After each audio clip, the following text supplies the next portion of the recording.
First, I would like to just go through some things out there in the world of international development that affect the work that we do as results. So just 2 days after Liz Truss became Prime Minister, Her Majesty the Queen died, delaying all official government business during the mourning period. Now, as most of you also know, Results has been advocating all year for the replenishment of the funding for the Global Fund to fight HIV, TB and Malaria, which since it was created in 2002 has saved 50 million lives and is literally one of the most effective and inclusive of all the large multilateral health organisations, and it's one that we're very proud to advocate for. Now, the replenishment conference was due to be held on the 19th of September, but it was delayed until the 21st of September as President Biden and other world leaders flew to London for the state funeral. It was the replenishment conference was in New York. However, despite being a major supporter of the Global Fund over many years, the UK did not make a financial pledge at that conference, making it the only major economy not to do so, alongside Italy. Which is a much smaller donor, actually. Many countries, including those with high disease burdens and lower incomes, rose to the challenge of raising their investments in the Global Fund by 30% or more to meet the additional needs caused by the COVID-19 pandemic. For example, Kenya increased its investments by 2/3, South Korea by an incredible 400%. Overall, Global Fund 7th replenishment was a success, with 14.25 billion of the $18 billion target being raised. However, every $100 million not raised has a cost, as you will all appreciate, in terms of lives not saved, treatments not provided, and diagnoses not made. So that funding gap of $3.75 billion US dollars really matters. Given the very limited time that the UK government had, it's understandable, but nevertheless very disappointing that it didn't feel able to stand in solidarity with most other countries at the conference. We understand the government expects to be able to pledge in the coming weeks, but it's absolutely vital that they actually do that. A UK pledge would go a very long way to filling that $3.75 billion gap. Won't fill all of it by any means, but it's still absolutely critical that the government does this during October. So in the chat, we're just going to put details of the Global Fund's own announcement of what happened at that conference so that you can read it. Now, we do have to be realistic, and especially given the cost of living crisis that we have, the financial turmoil since the mini budget, and the very clear political choices that our current government is making, we have to say that Results, we're not expecting the UK will pledge that full £1.8 billion that we've been calling for in our actions. We want to just, every bit counts. It is likely to be lower. Every bit does count, and just want to say a massive thank you for all the campaigning that you have all done on the topic on this year. And we do wait with bated breath the announcement later this month to see how much we're actually going to get. In the meantime, we'll link to our press release in the chat box, and also some talking points for anyone who wishes to write a letter. However, I do have to say we believe it's going to be very hard to influence the Prime Minister at this stage. We do hope that people like President Biden or Prime Minister Trudeau in Canada might potentially say something to her, but we just don't know. So you should see some information there if you want more information in the chat box. Now, depressingly, it seems further off than ever that the government is likely to reinstate the UK's spending on official development assistance to 0.7% of our gross national income, as we've been hoping for. Given the rhetoric we're all hearing about the need to rein in public spending, and the fact that the government has decided that the cost of supporting Ukrainian refugees within the UK should come out of the international development budget. We're actually the only G7 country doing this. Other countries are finding money to support people seeking sanctuary in their countries, as well as keeping to the commitments they've made to support people living in poverty elsewhere in the world.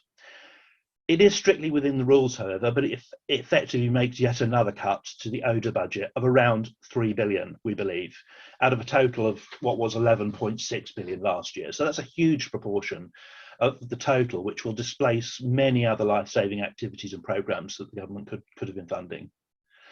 So sadly, this also makes us quite uncertain about whether all your advocacy over the last month on the polio replenishment will bear fruit. We still hope so, but we just don't know what further cuts may be in store or when.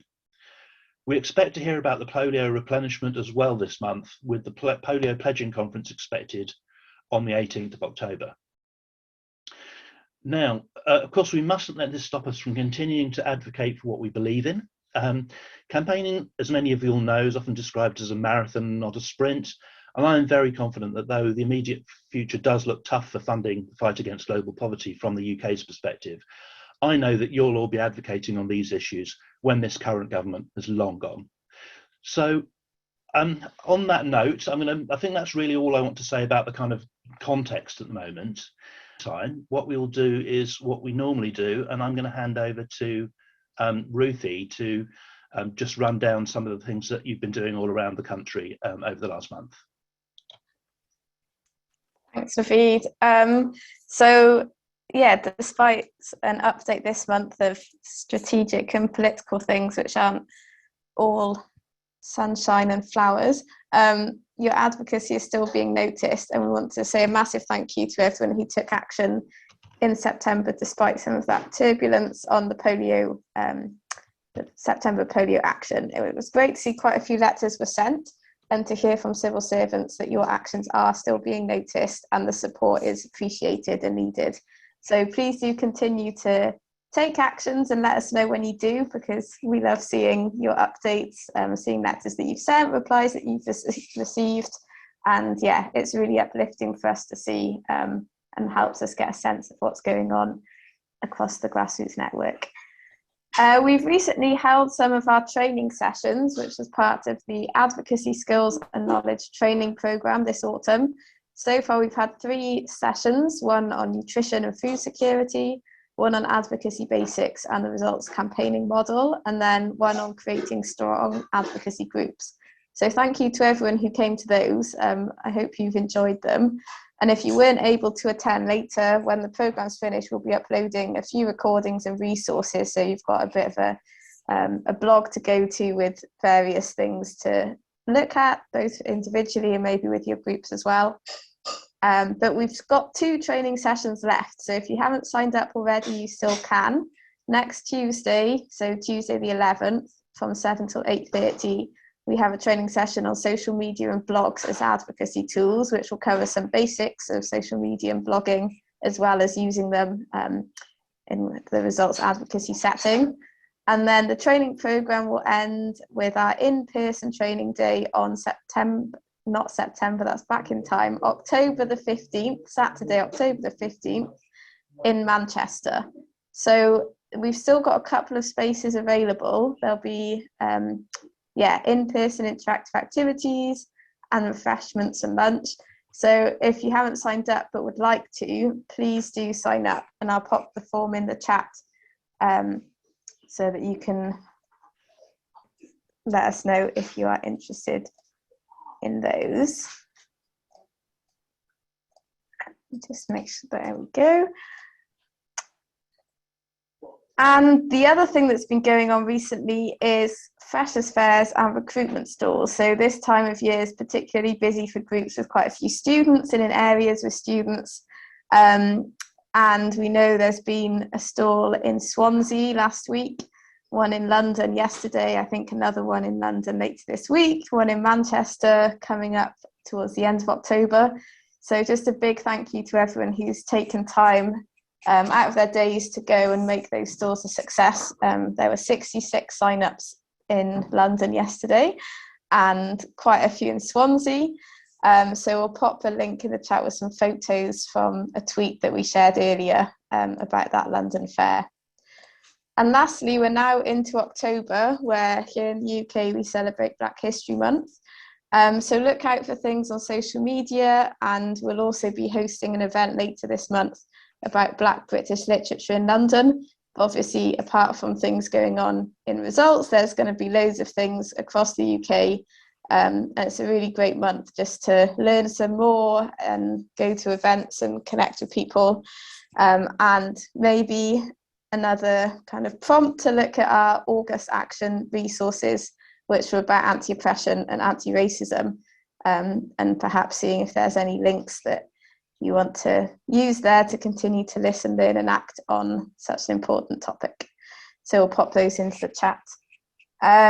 That was all from me. I've kept it quite short. Well, Tanya's notes have also kept it quite short for me, so that we've got plenty of time to hear from our speaker and also do the election. So I will hand back to you, Naveed. Thanks, Ruthie. Did anyone else have anything to add about activities around the country before we introduce our speaker?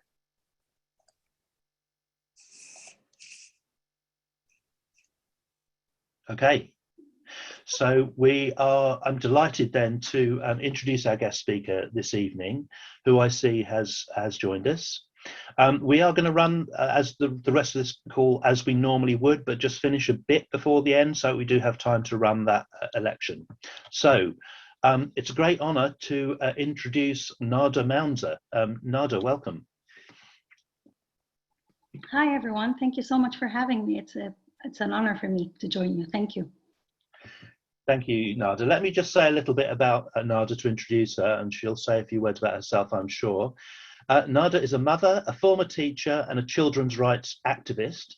She spent her career working with children to help them reach their full potential in academia.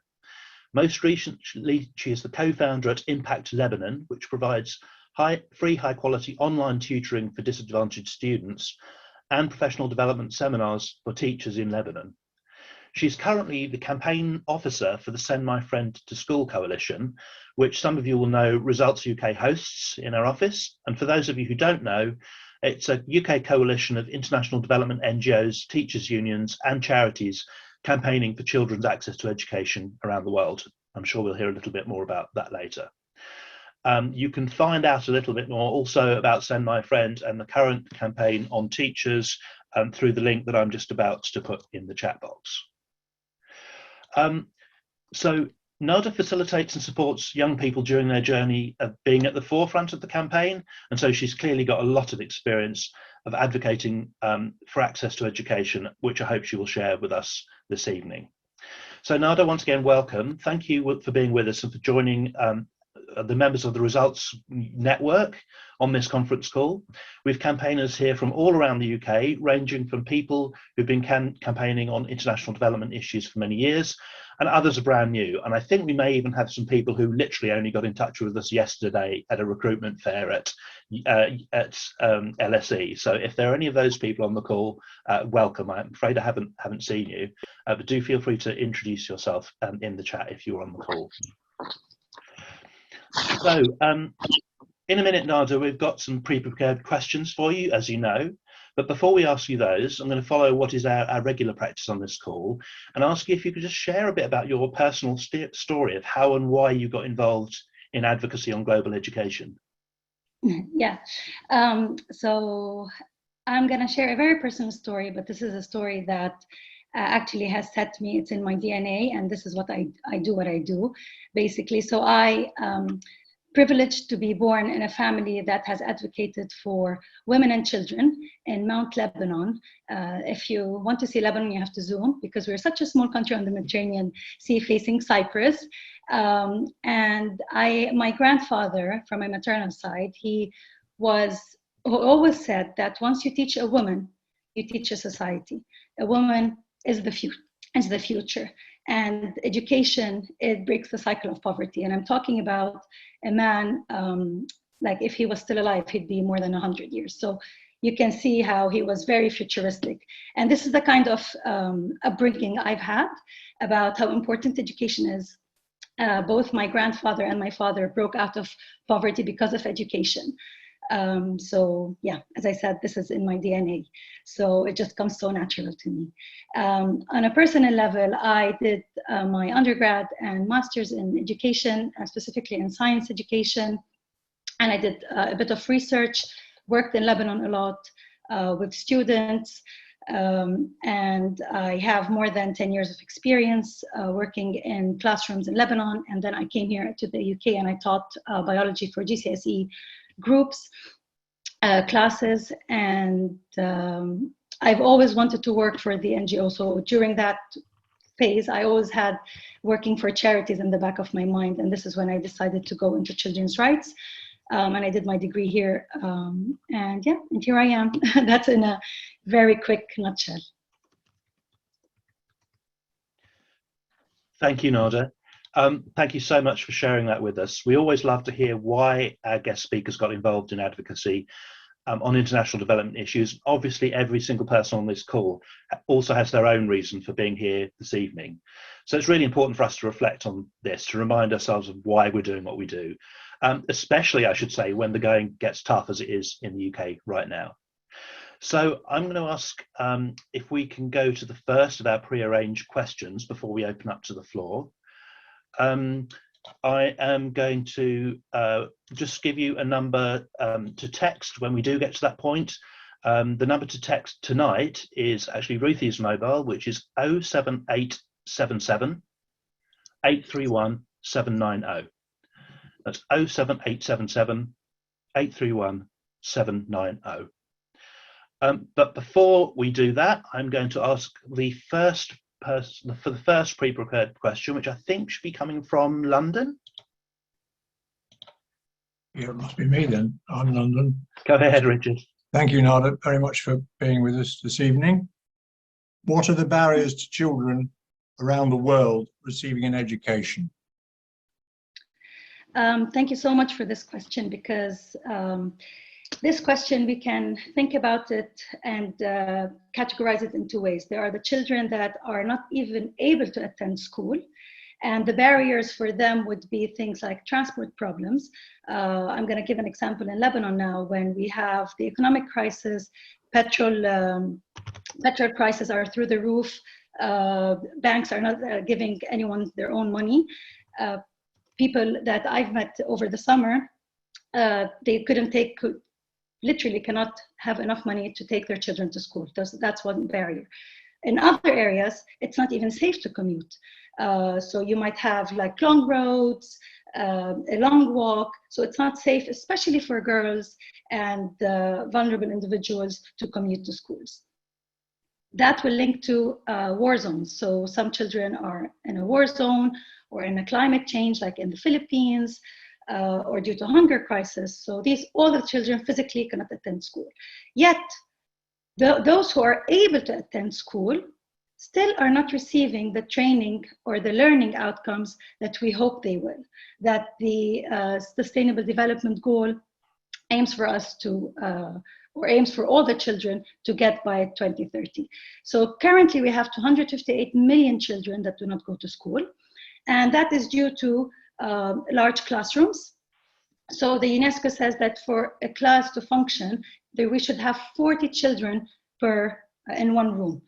In education, they say it should be 20 for ideal learning to happen. So just to see, like in a theory and in practical.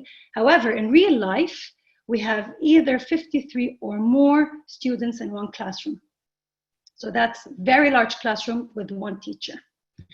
The second would be a teacher shortage problem that we have. So for us to reach our goal by 2030 to teach every child, we need 69 million teachers worldwide for every child to go to school. That would also link, why do we have a teacher shortage? It links to the poor teachers' pay, the lack of training, and the lack of support. So teaching is a skilled job. Not everyone can stand up in front of a class and be able to teach a class. And teachers need a lot of training, development, resources, and obviously a good pay. So right now we're working with my young ambassadors and teachers from the Gambia, and they have sent videos talking about how teaching is perceived in the Gambia. And it is not perceived as a good skilled job. It's one of the last things they resort to when they apply for university. So the teachers there are very young. They're really not supported. They have no voice when they want to come and do like any policy change, so zero voice in decision making. And we have also the culture of aggressiveness from communities, from the students themselves. So teaching and classroom management is very, very difficult. Yeah, so the result is 80% of the students in low-income countries, they cannot read or understand a simple story by the time they finish primary school. Now, in addition to all of that, and it's now behind us, but a lot of education for the young people has suffered due to the pandemic. So in countries such as Lebanon, there was no access to the internet. We don't have electricity. That's the same case in the Gambia. And maybe some children don't have tablets, and etc. So yeah, these are the main barriers that we're facing. And this links nicely to the Send My Friends campaign, which is all my friends need teachers. I'm gonna dwell into it in the coming questions, so I'm not gonna. Thank you, Nada. Really comprehensive, whole range of very clear things about why people might either not be in school, or when they get there, things might not be going as really one would want them to. I'm going to go to our second question, which is from the Linlithgow group. I see Bentley looks like he's getting himself ready to ask a question. Hi there, Naveed. Hi, Bentley. Hi, Nada. Hi. Hi there. If you could answer this question, how do we ensure that children learn when they're at school so they can fulfill their full potential? That's also another great question. So one of the main things would be from an advocacy side is to put pressure on the government, like we're currently doing through our students. As Naveed explained, we're a youth-led campaign. So we put pressure on the politicians to fund education, fund the international aid even more. So one of the things that we are trying to aim currently in our campaign is to support teachers worldwide, to train, retain, support, and pay them, to provide them with the resources they need, and to keep them in the job, and to keep them passionate about the job. So these teachers, they provide, especially in the primary school, they provide students with the basics of the foundation in literacy and numeracy. And these skills are crucial because once you have a foundation, a base, and know how to read and write and do basic arithmetic, this will help you later on in more complex subject matters. It will get you through school, college, and if you want, university.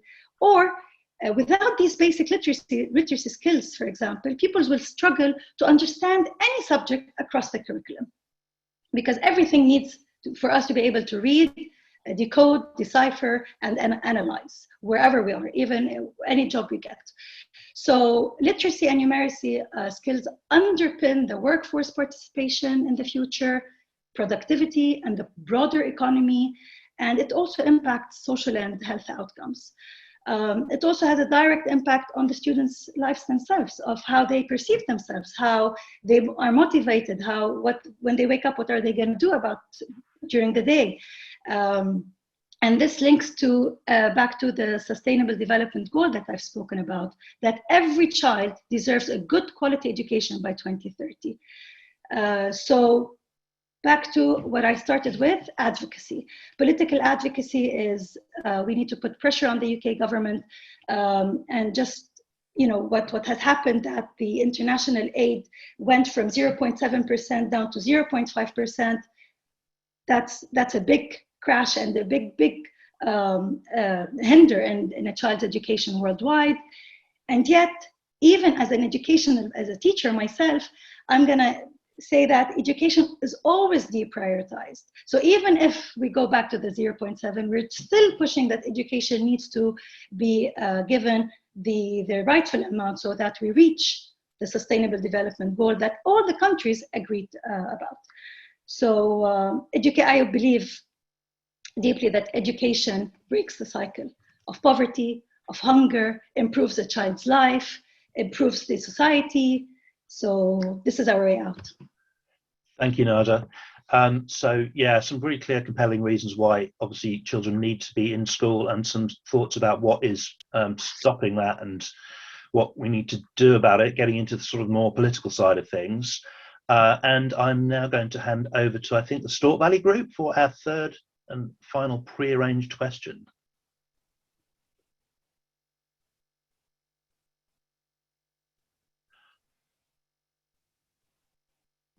I'd hoped we'd get a question from Stork Valley. I hope I'm not putting them on the spot. in which case, I will happily read the question out, which we have already provided to Nada, which is really building on your last answer. How can campaigners help to get attention to be actually paid to this learning crisis, as it's been called? What can we actually do? So what campaigners, they have a huge role on their shoulders and a huge impact. So your role is crucial, and especially in influencing political people that are MPs, ministers, anyone that you are able to talk to, your local MP or someone you know. So I don't know, Naveed, if you can just share a few. I'm going to give examples about Send My Friend, just to see what we do, and then I'll wrap it up at the end, if that's okay. Okay, so what Nada's asked me to do here is very briefly show you some slides. I'm going to share my screen, which I hope will work. Bear with me. Slide number 9, yeah. Slide number 9. Yes, yes, please. Can everyone see that okay? I can see a couple of people nodding. Great. So I just wanted to Send My Friend more in a more realistic, and once you see pictures and see the ways of how we work, maybe that would influence someone, or if you know any school, any youth group, anyone you'd like us to connect to in helping with this learning crisis, that would be great. So the way we work, we have a campaign school pack that any school, primary, we have a specialized one for primary and specialized one for secondary. Anyone can download it and do it. It takes 10 to 15 minutes, and it's self-explanatory. And we have our campaign champions. This group is our 2022 campaign champions. They go through a thorough process of application, interviews, and then a residential program where we train them. We give them training about parliament training, policy training, about our campaign.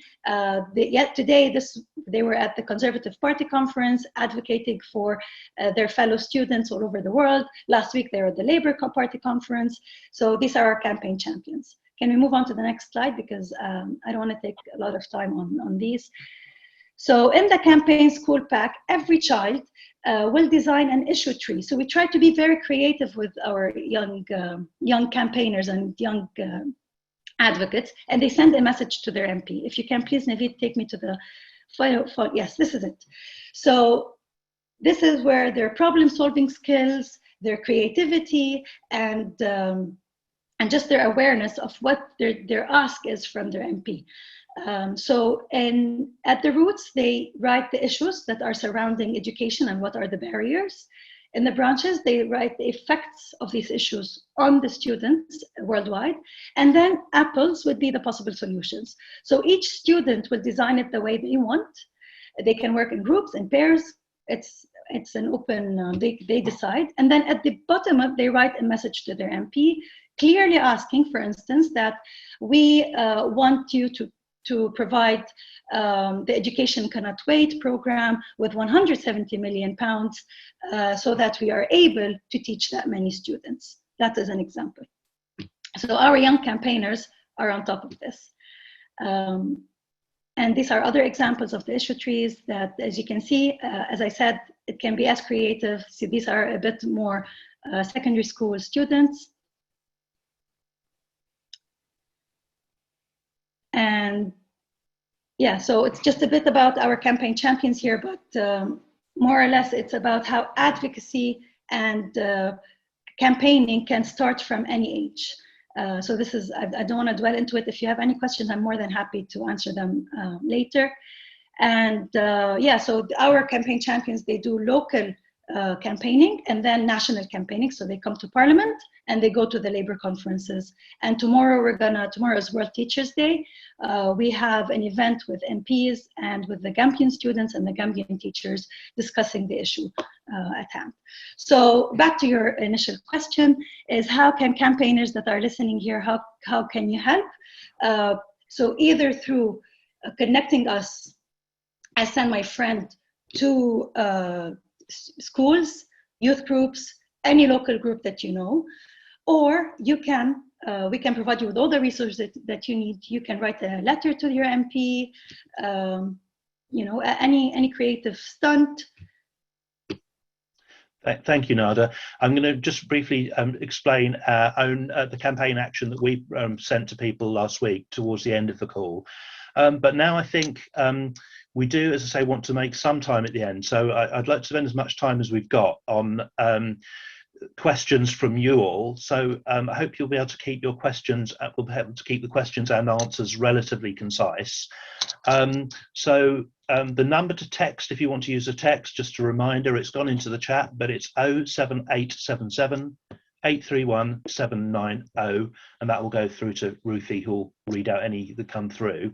I should just say, by the way, the slides we just shared, I noted that there was at least one person on the call who's joined on the phone. You just missed some very pretty pictures of trees that children have drawn, but essentially you've heard all the information you need from Nada's explanation. So apologies for those of you who weren't able to see the slides. So I can't see any questions in the text in the chat box yet. So if anyone wants just to unmute and ask any questions of Nada about any aspect of global education, please go straight ahead. If you can just introduce yourself to Nada before you speak. Cameron, I see you've got your hand up. Hi, Nada. Thanks, Naveed. Yeah, a question about the Send My Friend to School campaign, and I guess how do you find sort of politicians and civil servants react? Do they react sort of differently to having younger people contacting them, such as in the Send My Friend to School campaign? Actually, especially the MPs, what we do is start with their local MPs. So each school start with issue trees, and the campaign champions are like our ambassadors, and they write the letter to their local MP. And then we train them. So we train them how to write a letter. We provide them with all the resources. And during like the MP spotting action that happened today, MPs and ministers are very kind and warm, and they give all their time to the young people.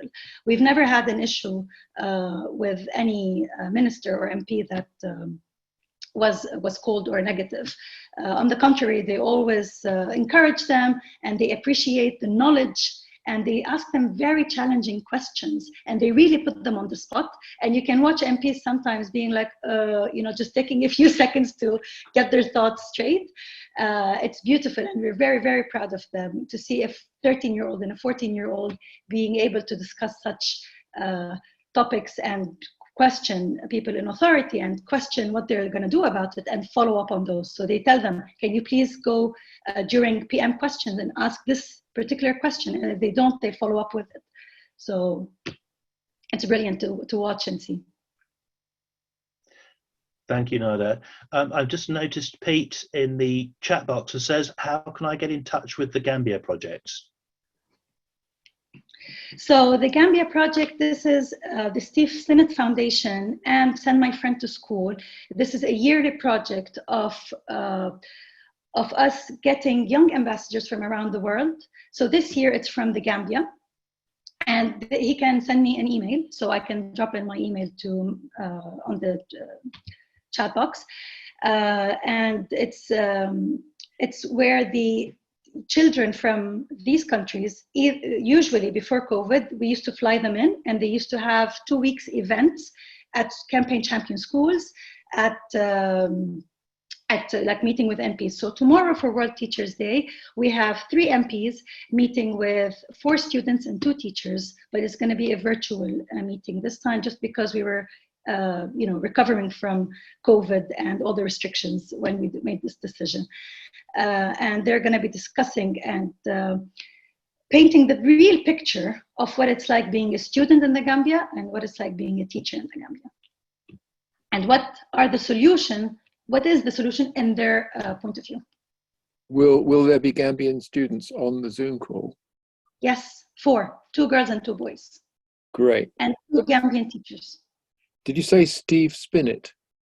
Steve Sinnott. I think someone from the results team put the link. Steve Sinnott Foundation, yes. Steve Sinnott. Thank you very much. The link is in the chat box there. Do we have any questions texted in, Ruthie? Nope, not at the moment. Nothing at the moment. Oh, So, no, sorry, that it just came through. Good timing. So if the person who texted this in would like to ask, feel free, or I can read it out.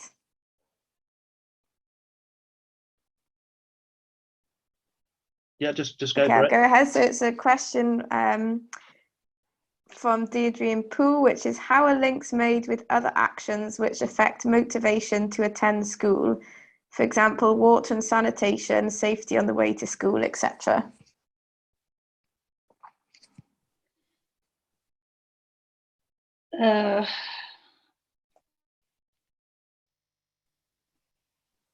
So from our work at Send My Friend, it's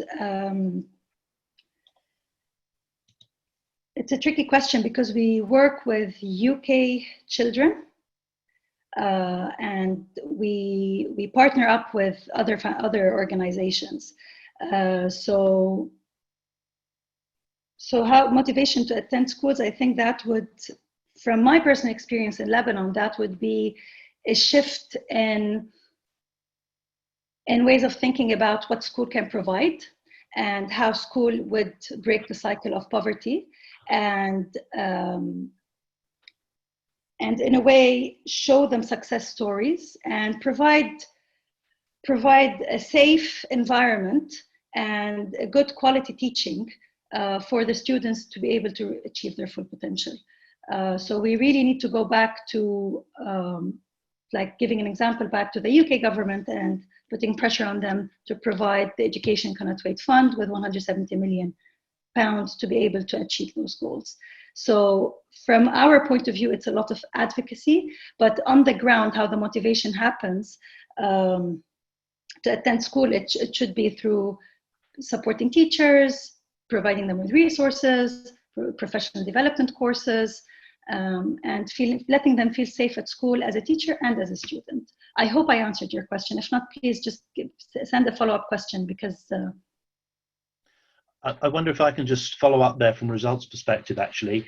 So, Deirdre, it's a really good question. As you know, we've been campaigning on and off for a long time on kind of access issues. So equitable access, certainly disability can be a reason why people aren't in school, children in conflict zones, female students. We've made those points over the years as we try to get increased access to education.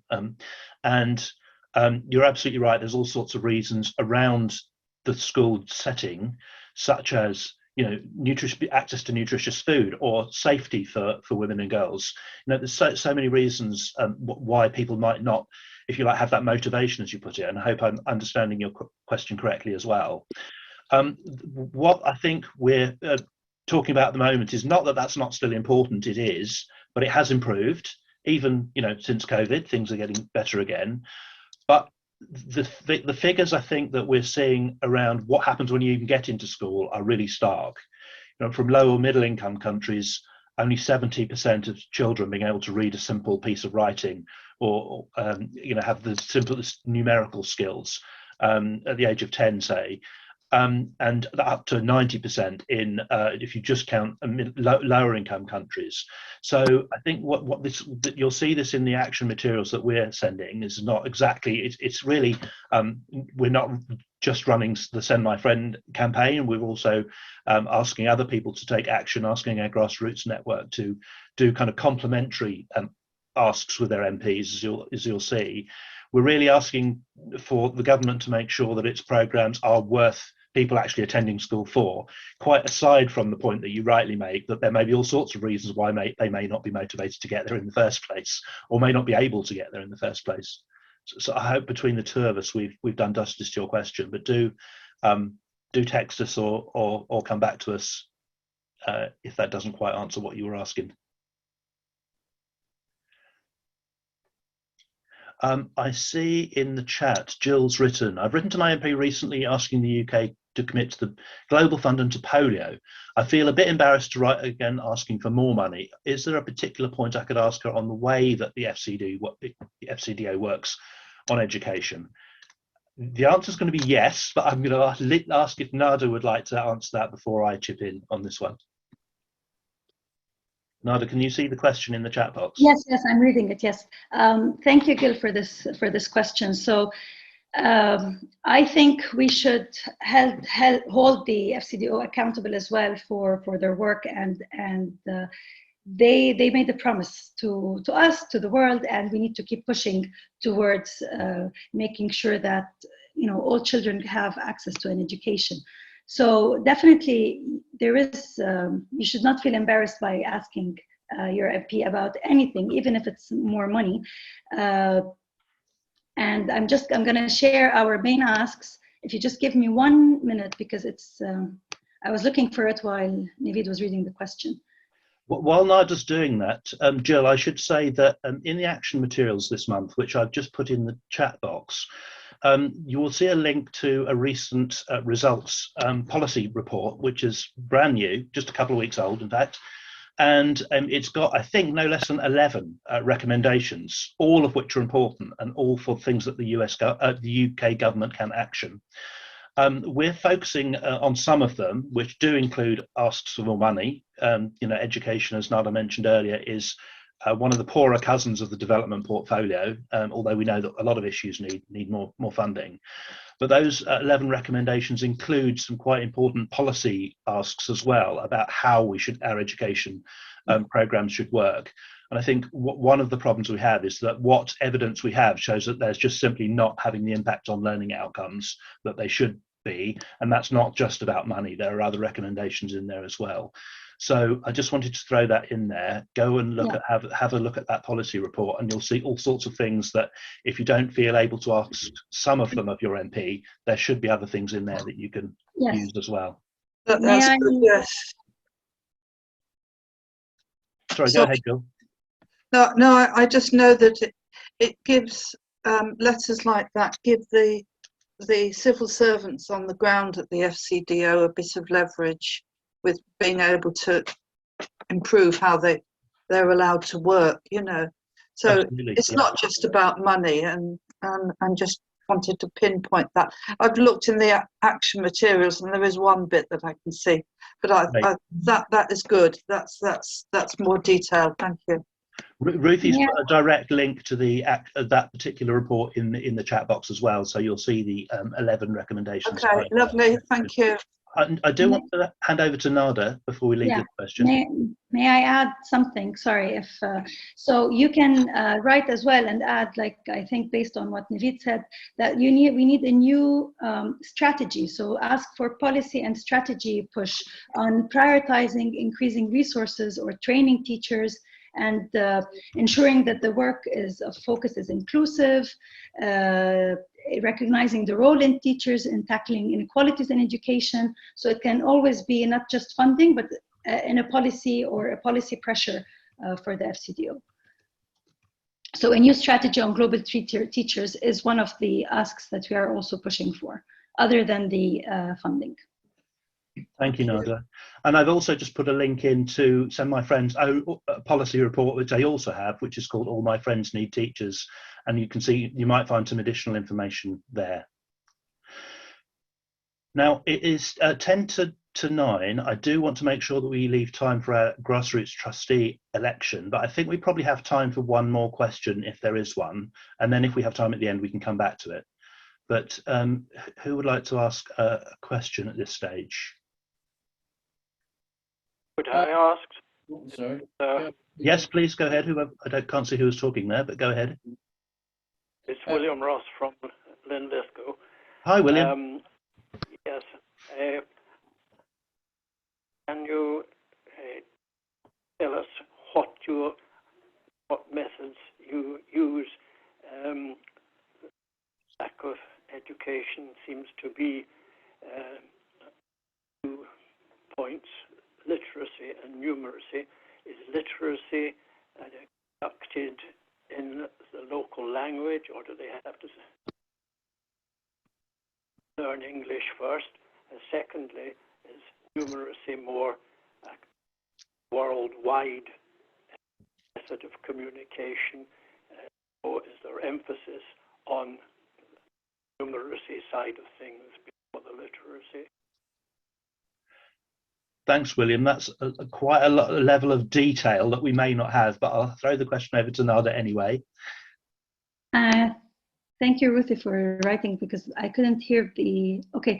So literacy, usually, literacy, when we say literacy, it's reading and writing and understanding in a mother's tongue language worldwide.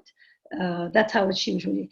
Like, I'm gonna give an example to Lebanon. So in Lebanon, back in the day, you'd learn Arabic and you'd study science, maths, and everything in Arabic. When I started school, things changed. So I learned everything in English except when I went to the Arabic class. So things changed, but usually it's the mother tongue. And the second question, is numeracy a worldwide language? So according to like the basic definition of numeracy for primary school students, it's basic arithmetics and basic analysis of shapes. So usually it's addition, subtraction, multiplication, division, and problem solving around these. And things that comparing and categorizing, comparison, these are the main, and these should be for all primary students around the world. Yes. Thank you, Nada. Is there any other? I'm going to leave those questions there because we really do need to just stop. And we, as I say, we might be able to come back to this topic at the end. Ricky, I can see your question in the chat. I'm going to use that to just round up right at the end. So thank you, Nada, so much for being with us. Please feel free to stay to the end if you can, but we're super grateful for you to spend your time with us and to share your expertise and knowledge on this topic. I saw some, so yeah, I've shared the action materials, the link to the action materials in the chat, and I do hope you'll feel inspired by what Nada said to take this month's action on access to education. And as you'll see from those materials, which you should have received by email last week as well, Results has released that report into what's being referred to as the learning crisis, and we have those, as I mentioned, 11 recommendations. So whilst more and more children around the world are able to get some education, many, perhaps even the majority, are not learning the life skills they needed to fulfill their potential and live lives free from poverty. So Ricky, I think, had put in the chat, are we being asked to contact our MP or the new minister, Vicky Ford? Well, I think it's a bit of both, but to be honest, it's really up to you what you feel is your most appropriate kind of and most impactful action. You know how things are going with your MP at the moment. But what we're asking is for people to contact their MP, asking the MP to reach out to the new Minister for Development in the FCDO, which is Vicky Ford MP, MP for Chelmsford. Her proper title, I think, is just called Minister for Development in the FCDO. And all of these things around health and education will primarily be her remit. Although, of course, we know on the big spend items like we've been talking about, such as the Global Fund, it'll be the Prime Minister who makes the final call on those kinds of things. So I hope that that goes, that action goes well. Thank you, of course, to all that you do for results. And thank you if you can take action on this issue. I know it is quite hard to contact MPs at the moment. And I know in some cases it's been tough getting kind of meaningful responses. Some of you have been telling us over recent months. But that's really exactly why we need to keep on raising these issues with them, so they cannot ignore their responsibility to raise their constituents' concerns with the government. So thank you for your question of clarification, Ricky. I hope that helps. But as always, kind of up to you to decide what is the best thing that you can do. Just see in the chat there. Oh, thank you, Jill. Jill mentioned. Do you want to say that yourself, Jill, rather than me doing all the talking? about Vicky Ford? Yeah, just to say, Vicky Ford has been appointed the new minister. She was our MEP in the Eastern region, and both the Norwich group and ourselves had quite a lot to do with her. She's very committed to, she signed the Barcelona Agreement on TB. She's also a polio champion. She's on the One Last Push website with some very fine words. It's worth looking up those both. She was very committed to TB, eradicating TB. So I've already written to her, because I've saved those emails that I had back from her, which were really good. And I wrote to her saying, you know, as a signatory to this, you know, would you be making a good commitment to the Global Fund? I haven't received any reply back, but I think she is a good person. She's somebody that knows something about international development. So I would say to write to her and congratulate her, and, you know, go from there. So, yeah, as I say, we're asking people to write to their MP. Obviously, they have to respond to their constituents' concerns, but anyone who wants to write directly to the Minister, of course, feel. Aurora, I noticed you've got your hand up. Is this? Yeah, I just thought we were going to fill a minute, but I just wanted to ask, I was meaning to ask at the beginning, just wanted to ask, is anyone from the London group here that I don't know yet? Like, obviously I know Richard, but anyone else? Anyone there from London? We've got Andrew, we've got Kirsty. Rebecca, and Andre also here. Cool. Good to know. Thanks. And hopefully we'll have some more people getting in touch with you, Aurora, following your really all of your efforts yesterday. I mean, once they get in touch with you guys, then we might put them in the WhatsApp. But you know, yeah. Absolutely. Cool. Thank you. Peter, I've seen in the has asked me it's a direct message. If we write to our MP, they have to respond. Is this true? I don't know what for. You know, I don't think it's got the force of law. I think it's a convention.